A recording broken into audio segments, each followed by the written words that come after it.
ใจส่งถึงใจเธอ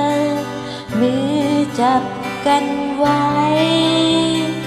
มองตาแล้วเข้าใจไม่ต้องเอ่ยคำเดินเกี่ยวแขนกันไปถ่ายทอดความรัก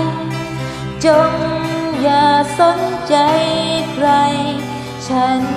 อยู่ใกล้เธอเปี่ยมด้วยความรักต่อเธอขอให้ความรักที่เกิดขึ้นมานั้นอยู่ตลอดกาลขอ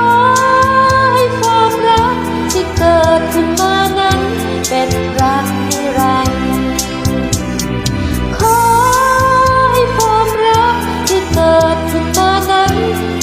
ตลอดกา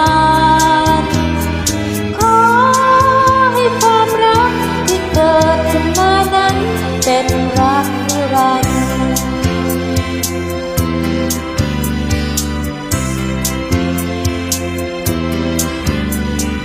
คืนเปลี่ยนแม้วันผ่านการเปลี่ยนปรวนแปรรักเรามั่นคงเปลี่ยนแปรไปเราหล่อล้อมดวงใจเป็นหนึ่งเดียวกันคงจะไม่มีวันเหินห่างกันไปเปลี่ยนด้วยความ